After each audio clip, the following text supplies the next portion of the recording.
तो आज का टॉपिक है राष्ट्रपति की विधायी शक्तियाँ, legislative powers of president.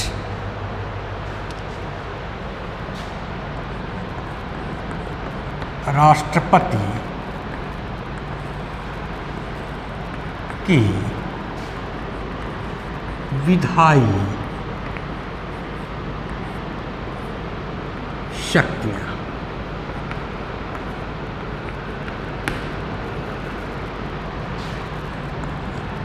Legislative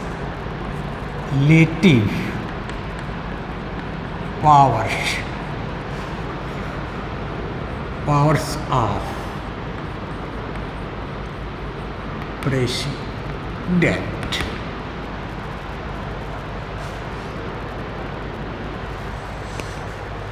तो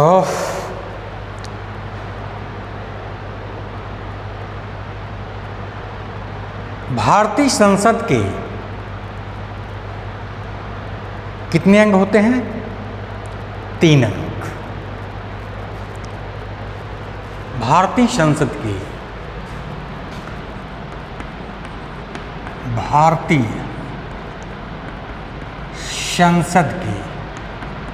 अंग 3 अंग होते हैं। पहला राष्ट्रपति, दूसरा राज्यसभा और तीसरा लोकसभा। संसद के कितने अंग होते हैं? 3 अंग होते हैं। कौन कौन से? राष्ट्रपति, राज्यसभा और लोकसभा। यहाँ पर राष्ट्रपति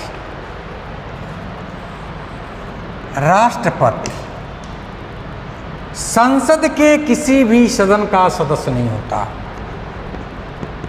संसद के किसी भी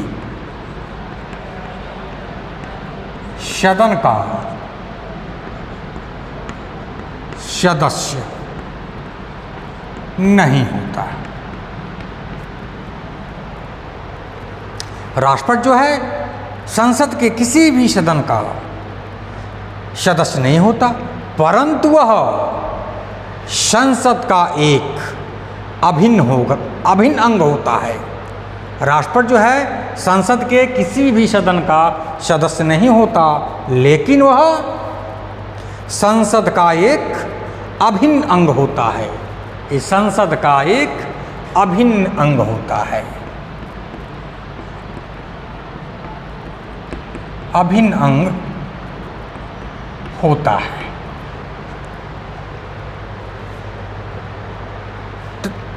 और वह संसद की कार्रवाइयों में भाग लेता है। राष्ट्रपति जो है संसद के किसी भी सदन का सदस्य नहीं होता है, लेकिन वह संसद का अभिन्न अंग होता है और वह उसके कार्रवाइयों में भाग लेता है। राष्ट्रपति संसद की बैठकें बुलाता है। राष्ट्रपति क्या करता है? इस संसद की बैठकें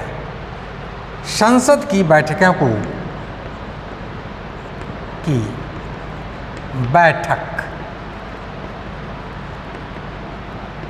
बुलाता है। राष्ट्रपति क्या करता है? संसद की बैठकों को बुलाता है, उसे स्थगित करता है। राष्ट्रपति जो है संसद की बैठक को बुलाता है, उसे स्थगित कर सकता है, लोकसभा को विघटित कर सकता है। ये लोकसभा है, लोकसभा को राष्ट्रपति विघटित कर सकता है।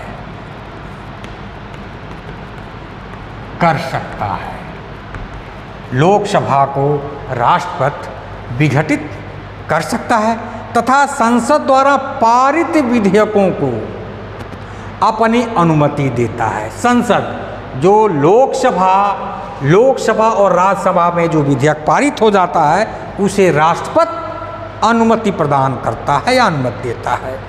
इस प्रकार सिद्धांततः राष्ट्रपति को संविधान द्वारा व्यापक विधायी शक्तियां दी गई है। राष्ट्रपति को संविधान द्वारा व्यापक विधायी शक्तियां दी गई हैं, लेकिन यह है वह इन शक्तियों का प्रयोग कैसे करता है। इन शक्तियों का प्रयोग राष्ट्रपति मंत्री परिषद की सलाह पर ही करता है। इन शक्तियों का प्रयोग राष्ट्रपति मंत्री परिषद के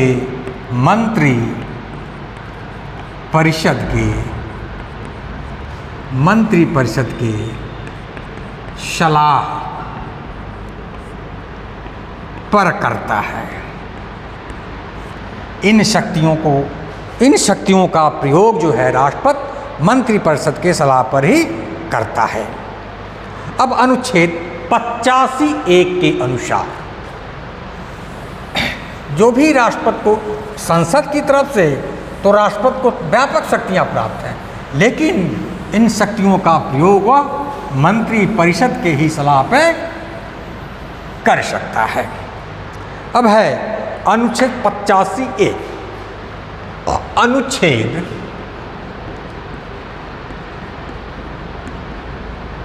85(1). अनुच्छेद 85(1) क्या कहता है? अनुच्छेद 85(1) के अनुसार एक सत्र की अंतिम बैठक तथा आगामी सत्र की प्रथम बैठक के बीच 6 मास से अधिक का अंतर नहीं होना चाहिए।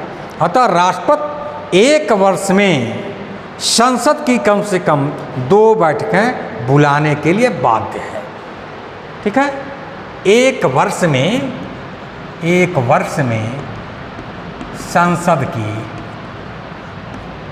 2 बैठकें बुलाने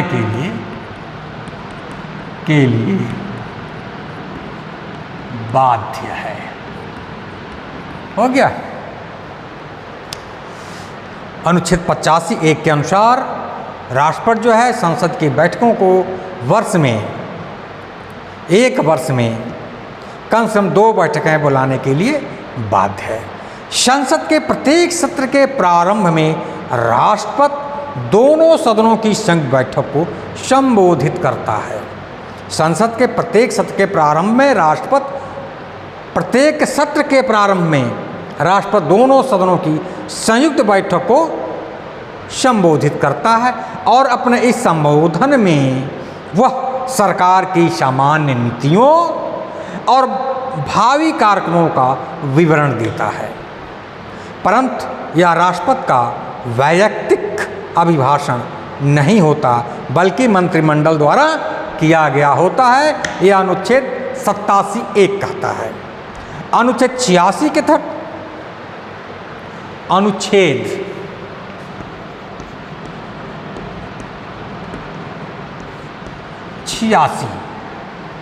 86 के तहत राष्ट्रपति किसी भी सदन को संदेश भी भेज सकता है। अनुच्छेद 86 के तहत राष्ट्रपति किसी भी सदन को संदेश भी भेज सकता है। अब संयुक्त बैठक।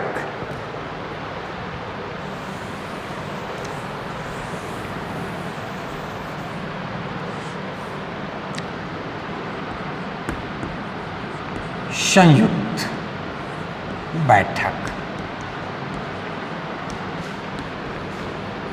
ज्वाइंट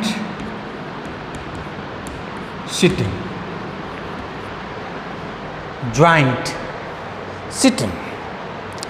ये किस अनुच्छेद में है? अनुच्छेद 108।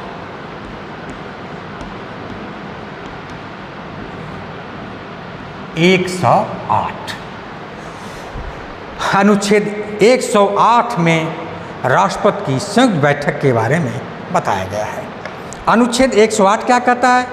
यदि दोनों सदनों द्वारा पारित विधेयक राष्ट्रपति के हस्ताक्षर के लिए उसके पास भेजा जाता है, जैसे लोकसभा, राज्यसभा में कोई विधेयक पास हो जाता है तो उसे हस्ताक्षर के लिए राष्ट्रपति के पास भेजा जाता है। परंतु यदि किसी साधारण विधेयक पर दोनों सदनों के बीच कोई असहमति हो, किसी भी साधारण विधेयक में यदि दोनों सदनों के बीच कोई असहमति हो तो इस पर गतिरोध, डेडलॉक, दोनों सदनों के बीच यदि कोई असहमत हो इसमें डेडलॉक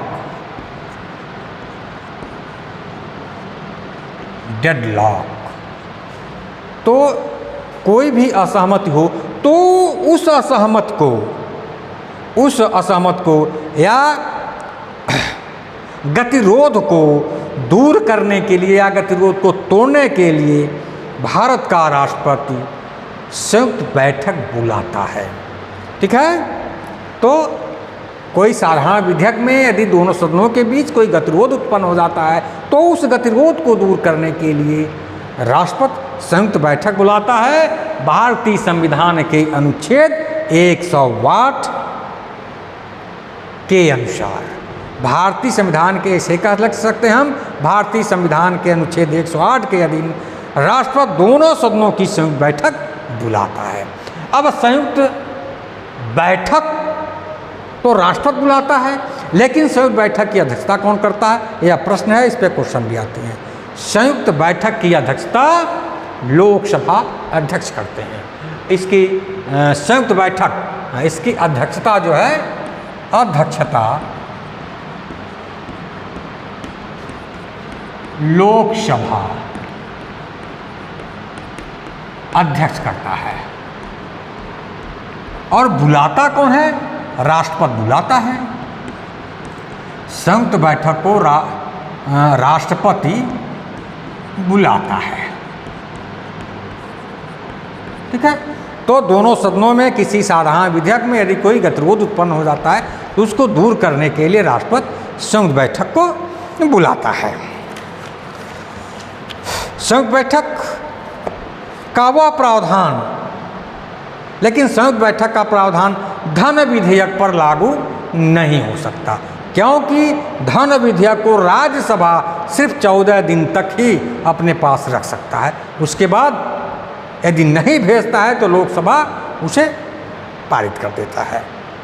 अनुच्छेद 3 के अधीन नए राज्यों के निर्माण तथा वर्तमान राज्यों के क्षेत्रों, सीमाओं तथा नामों में परिवर्तन के लिए कोई विधेयक, जैसे अनुच्छेद 3 के अधीन जो है राज्य से संबंधित है, अनुच्छेद 3 के जैसे नए राज्य का निर्माण करना हो या वर्तमान राज्य के क्षेत्र में परिवर्तन करना हो, उसके सीमा में परिवर्तन करना या उनको नामों में बदलाव करना हो, तो ऐसे विधेयक पर राष्ट्रपति की सिफारिश के, ऐसे विधेयक राष्ट्रपति की सिफारिश के बिना संसद में पेश नहीं किया जा सकता। अब राष्ट्रपति को ये भी पावर है राज्यसभा में,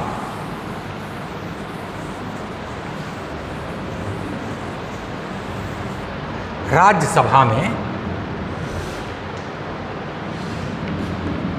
राज्य सभा में मनोनयन का पावर है। राज्यसभा में मनोनयन की शक्ति है, तो 12 व्यक्तियों को नाम या मनोनयन कर सकता है। 12 व्यक्तियों को, वो 12 व्यक्ति कैसे होने चाहिए, जो विज्ञान, 12 ऐसे व्यक्ति होने चाहिए जो साहित्य, कला, विज्ञान तथा सामाजिक सेवा के क्षेत्र में विशेष ज्ञान या अनुभव रखते हैं, जो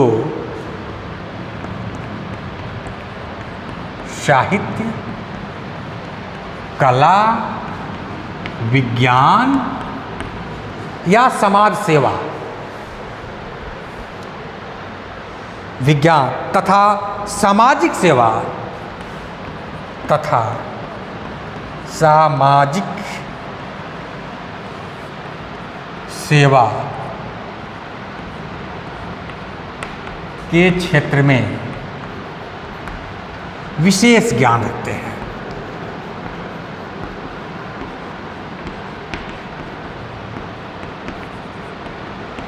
ठीक है, तो मनोनयन का अधिकार भारतीय संविधान के किस अनुच्छेद में है? अनुच्छेद 80 में। अनुच्छेद 83 में। ठीक है, मनोनयन का अधिकार 12 जो है राज्यसभा में 12 राष्ट्रपति जो है राज्यसभा में 12 व्यक्तियों को मनोनीत करते हैं। ऐसे व्यक्ति जो साहित्य, कला, विज्ञान, सामाजिक सेवा के क्षेत्र में विशेष ज्ञान रखते हैं। अब इस एक और अधिकार प्राप्त था 2 एंग्लो इंडियन सदस्यों का मनोनयन। अब इसमें क्या हुआ?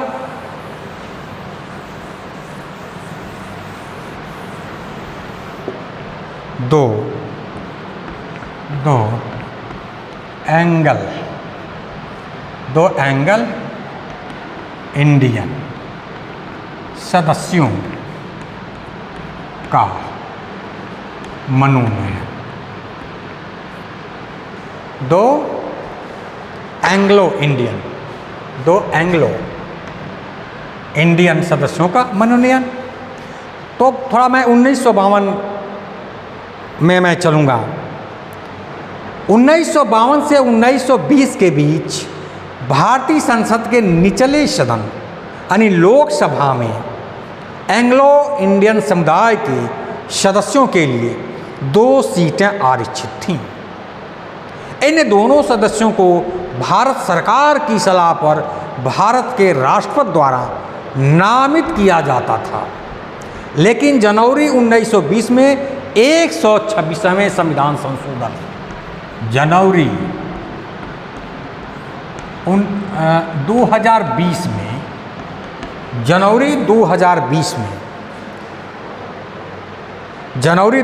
में 1 जनवरी 2020 में हुए 126वें संविधान संशोधन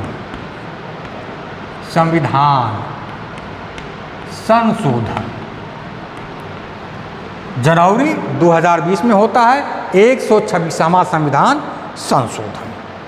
तो इसमें विधेयक 2019 द्वारा भारत की लोकसभा राज्य विधानसभाओं में 126वें संविधान संशोधन विधेयक 2019 द्वारा भारत की लोकसभा और राज्य विधानसभाओं में एंग्लो इंडियन आरक्षित सीटों को समाप्त कर दिया गया। ठीक है, एंग्लो, फिर से एक बार, जैसे जनवरी 2020 में 126वां संविधान संशोधन होता है, यह विधेयक 2019 द्वारा भारत की लोकसभा और राज्य विधानसभाओं में एंग्लो इंडियन आरक्षित सीटों को समाप्त कर दिया गया। तो 126वें संविधान संशोधन द्वारा लोकसभा व राज्य विधान मंडलों में एंग्लो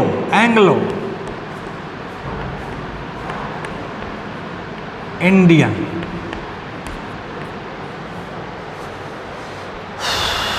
लोकसभा राज्य विधान सभाओं में एंग्लो इंडियन आरक्षित सीटों को समाप्त कर दिया गया। आरक्षित सीटों को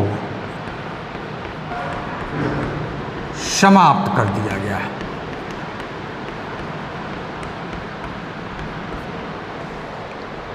हो गया। जब इसे 104वें संविधान संशोधन अधिनियम 2019 के रूप में अधिनियमित किया गया, जब इसे 104वें संविधान संशोधन अधिनियम 2019 के रूप में अधिनियमित किया गया, राष्ट्रपति संसद के समक्ष बजट पेश करता है। दूसरा शक्ति क्या है? राष्ट्रपति संसद के समक्ष बजट पेश करता है।